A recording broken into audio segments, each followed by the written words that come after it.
Madame, Messieurs, bonjour et bienvenue à toutes et à tous à ce nouveau numéro de l'édito de Baelengue.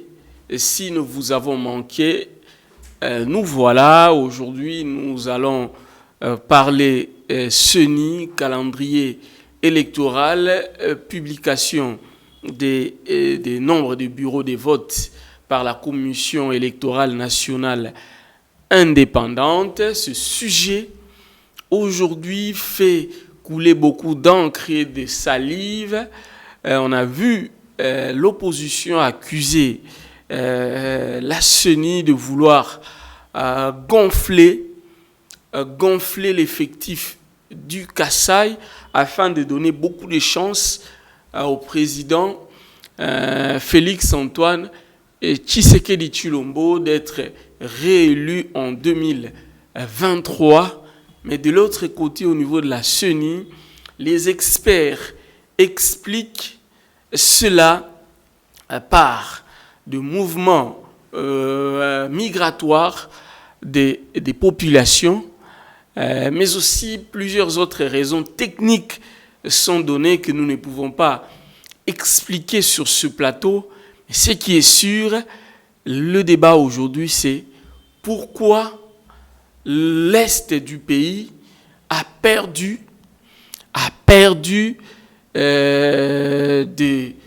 son pouvoir de donner le pays et un président de la République. Parce que comme vous le savez, c'est l'Est généralement qui définit qui sera président de la RDC ou pas. Mais avec ce qui se passe et tel que les choses se présentent, apparemment, l'Est de la RDC va ou risque de perdre ce monopole. Ça sera l'objet en fait de notre édito d'aujourd'hui. Alors, ce qui est sûr est que nous, en tant qu'observateurs, nous avons constaté premièrement, le discours de Denis Kadima qui nous a inquiété un tout petit peu. Pourquoi le discours de Denis Kadima nous a inquiété un tout petit peu? Parce que bien qu'il essayait de donner des assurances à la population qu'en 2023, il y aura élection, mais nous avons senti un peu du négativisme dans son langage, surtout lorsque il évoque des contraintes. Il publie les calendriers. Il dit qu'il a la volonté d'organiser les élections, mais que cela dépendra du gouvernement congolais. Ça veut dire que si le gouvernement dote la CENI des moyens, il a également évoqué d'autres contraintes, notamment sécuritaires, telles que la configuration se présente, telle que le pays se présente aujourd'hui. Il y a beaucoup plus de chances que l'insécurité à l'Est prenne les dessus sur l'organisation des élections. Sauf si un miracle se produisait, sauf si notre président, que nous encourageons ses efforts de vouloir rétablir la paix, arrivait à résoudre ce problème d'insécurité à l'Est dans un plus bref délai. Or, avec ce qui se passe aujourd'hui, nous craignons que cela ne soit pas possible. Je bien dis, nous craignons, bien que notre prière est que cela se réalise à temps.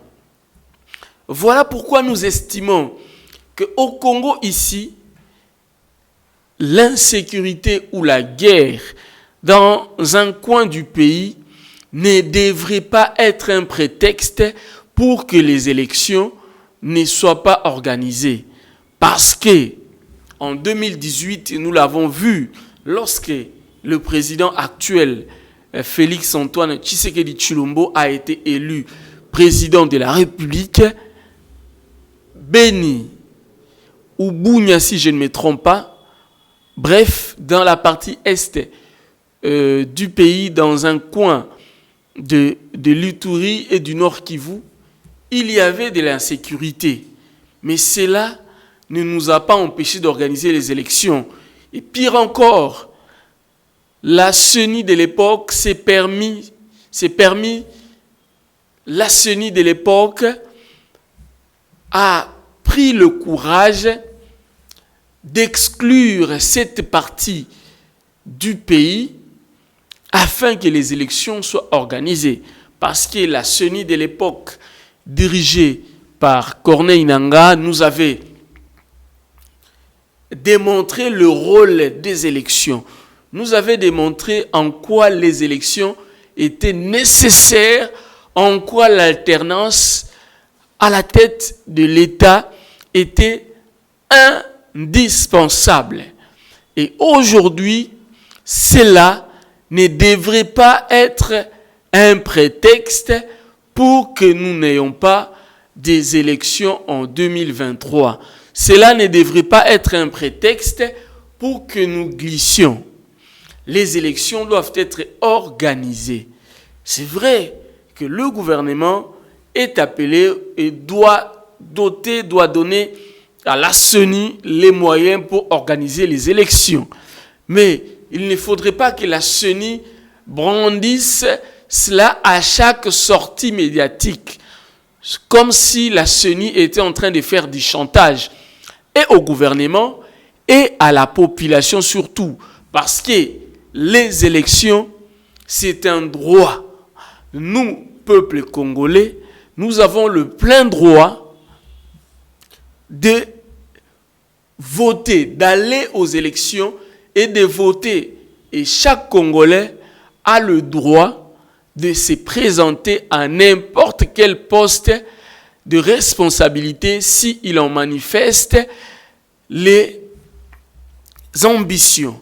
Alors, puisque la seule voie pour accéder au pouvoir, sont les élections en RDC, la Commission électorale nationale indépendante devrait se battre pour que les élections soient régulières, pour que l'organisation des élections soit régulière en RDC, afin d'éviter des frustrations qui parfois créent des situations de rébellion, etc.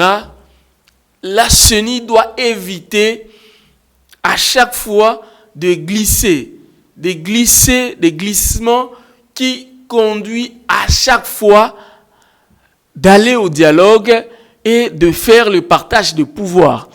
En faisant le partage des pouvoirs, il n'y a qu'un groupe de gens, d'individus qui en bénéficient. Ce n'est pas le petit peuple. Ce n'est pas les petits peuples de l'Ituri. Ce n'est pas la population de l'Est qui souffre, qui meurt tous les jours qui en bénéficie. Ce n'est pas la population de Kingasani, de Kimbanteke, qui après la pluie n'arrive plus ou ne sait plus comment vivre convenablement. Ce n'est pas la population de Mongafula, où il y a des têtes d'érosion dans presque chaque quartier où l'État a abandonné cette population-là. Voilà pourquoi la CENI, en tant que structure indépendante, devrait nous éviter de tels discours, des discours du genre, voilà les calendriers, mais si vous ne me donnez pas les moyens, je risque de ne pas organiser les élections. Il ne faut pas le dire à la dernière minute. La CENI doit commencer à tirer des sonnettes d'alarme dès le début, dès que son mandat commence, parce que de temps en temps, il y a renouvellement des mandats. De temps en temps, il y a changement des équipes au sein de la CENI. Dès la prise de fonction de la nouvelle équipe ou des nouvelles personnes à la CENI, ils doivent normalement déjà commencer non seulement à travailler sur les contraintes techniques, mais également chercher les moyens, mais également interpeller le gouvernement à doter la CENI des moyens pour que les élections soient organisées à temps, pour éviter qu'à la dernière minute, que la CENI puisse nous citer le manque de moyens comme contrainte pour l'organisation des élections. Mais en même temps, le gouvernement aussi doit faire un effort de doter à la CENI des moyens suffisants pour éviter de tels arguments à la fin. Le Congo doit avoir les élections si le souverain primaire, la population, n'a plus confiance au président de la République ou aux parlementaires, la population a le droit de se choisir des nouveaux dirigeants. Et si la population continue à avoir confiance en Félix Antoine Tshisekedi Tshilombo, notre président de la République, libre aussi à la population de donner un deuxième et dernier mandat à notre président de la République que nous aimons tant, que nous soutenons surtout pendant cette période de crise, pendant cette période de l'insécurité à l'est du pays.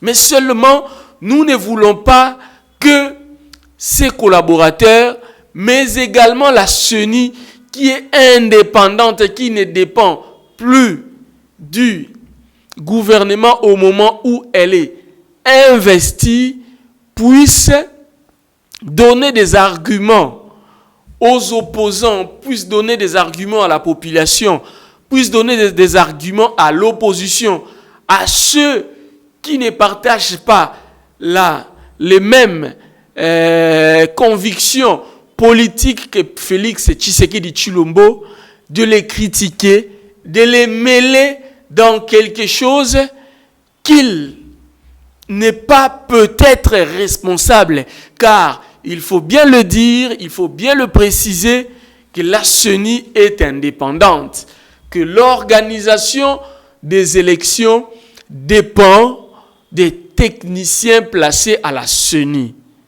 et non au gouvernement, et non à Félix Antoine Tshisekedi Tshilombo. Seulement, Félix Antoine Tshisekedi Tshilombo, en tant que président de la République et son gouvernement, interviennent au niveau de moyens accordés à la CENI pour organiser les élections. C'est le gouvernement qui doit donner à la CENI les moyens afin que les élections soient organisées. Mais puisqu'en Afrique, puisqu'au Congo, nous aimons tout mélanger, un quelconque report des élections risque de coller les chefs de l'État à la peau. Un quelconque report des élections risque de coller notre président de la République à la peau. On risque de les traiter de complices. Parce que si aujourd'hui nous glissons, c'est lui qui sera le premier bénéficiaire. Parce que selon l'interprétation que la famille politique du président de la République honoraire Joseph Kabila Kabange, que la Cour constitutionnelle de l'époque du président Joseph Kabila honoraire nous a laissé le président en exercice de la République reste en fonction jusqu'à l'installation d'un nouveau président élu. Ça veut dire que si aujourd'hui nous n'organisons pas les élections, si aujourd'hui nous glissons d'un jour, d'une année, de 6 mois, de 2 ans, de 10 ans, c'est M. Félix Antoine Tshisekedi Tshilombo qui restera président de la République. Ne l'oublions pas.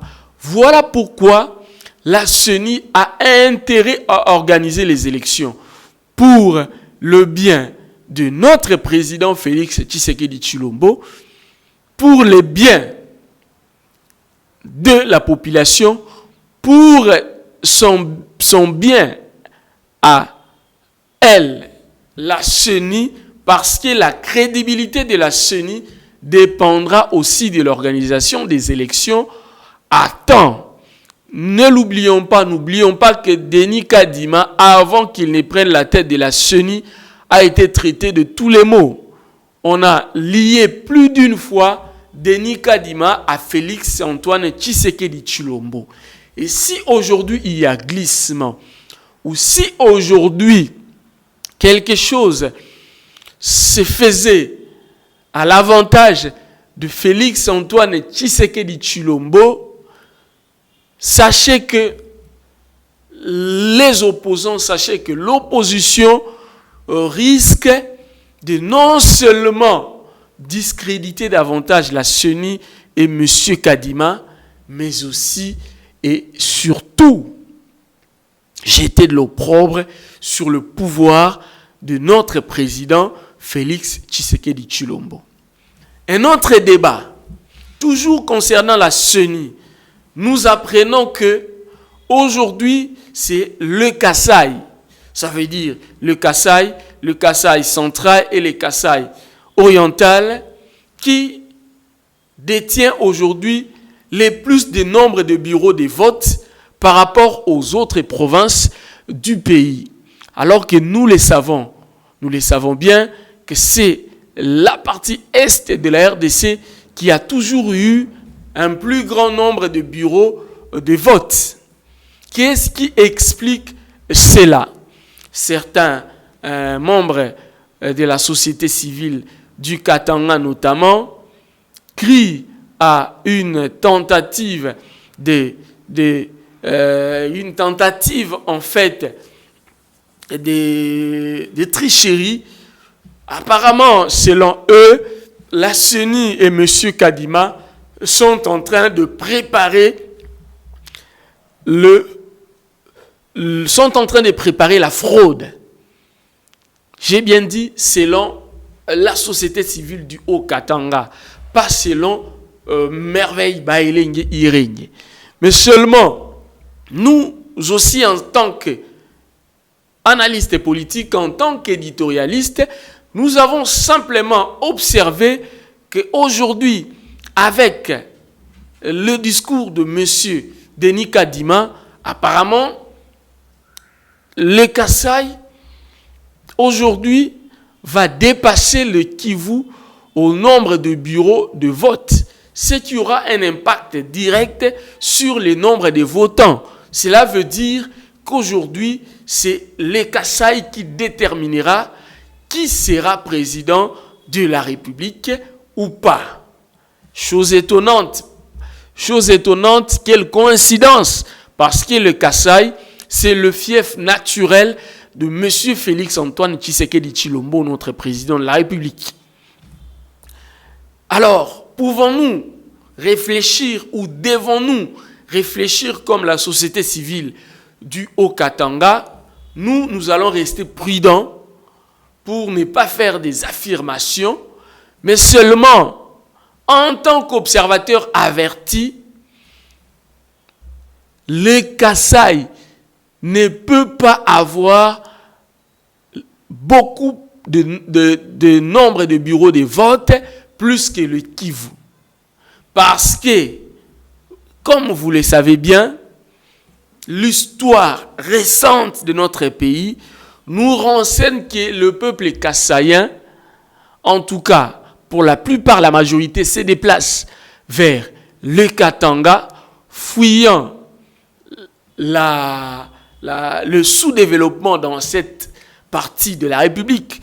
Comme vous le savez bien, le Kasaï est l'une des parties du pays, l'une des parties de la RDC à être sous-développée jusqu'à présent. Alors, la plupart des Kassaïens vont soit dans les Katanga, l'espace Katanga, les Hauts-Katanga, Lualaba, etc. D'autres viennent à Kinshasa, ici. Alors, qu'est-ce qui expliquerait cela? Seule la CENI le sait. Mais seulement nous observons. Nous estimons que selon une analyse objective, le Kasaï, pour le moment, ne peut pas avoir plus de bureaux de vote que le Kivu. Ne peut pas avoir plus de bureaux de vote que le Katanga. Ça, c'est une observation directe, c'est une analyse directe. Cependant, seule la CENI indépendante, seuls les dirigeants de la CENI, des vrais techniciens, peuvent nous en dire plus, nous donner des explications claires. Voilà. Alors, nous, pour terminer cet éditorial, nous pouvons simplement vous dire que le Congo mérite mieux, que le Congo a besoin des élections, des bonnes élections. Nous avons besoin de l'alternance à la tête du pays. Même si M. Félix-Antoine Tshisekedi Tshilombo sera reconduit président de la République, mais fonctionnant dans un régime semi-présidentiel où il y a bicéphalisme de l'exécutif, nous devons avoir une Assemblée nationale équilibrée pour le pays, surtout des parlementaires qui ne penseront pas à leur ventre ou à leur propre famille, mais des parlementaires qui penseront aux intérêts de toute la République, car ils sont élus pour travailler pour le Congo et non pour eux seuls. Ils ont reçu les mandats de la population pour être leurs représentants, pour parler en leur nom, porter leur voix, et non se distribuer des jeeps, se distribuer des salaires colossaux, laisser la population croupir dans la misère, comme nous le constatons maintenant. Le Congo mérite mieux. Le Congo a besoin des hommes politiques dignes. Ces hommes politiques dignes doivent provenir du choix ou des choix de souverains primaires, d'où l'organisation des élections à tous les niveaux à temps, d'où la CENI doit à la fin donner les résultats qui reflètent la réalité des urnes et non les résultats montés de toutes pièces. Nous devons avoir des députés, des sénateurs, des mandataires à tous les niveaux qui ont la confiance totale de la population et non des députés nommés, comme on l'a vu, des députés nommés, conséquence directe, ils auront des comptes à rendre à celui qui les a nommés plutôt qu'à la République, plutôt qu'à la population. Merci beaucoup. Que Dieu bénisse le Congo, la RDC. Nous serons toujours là pour défendre notre patrie à notre niveau, comme le chef de l'État défend la RDC à son niveau, comme les FRDC défendent la RDC à leur niveau. Au revoir.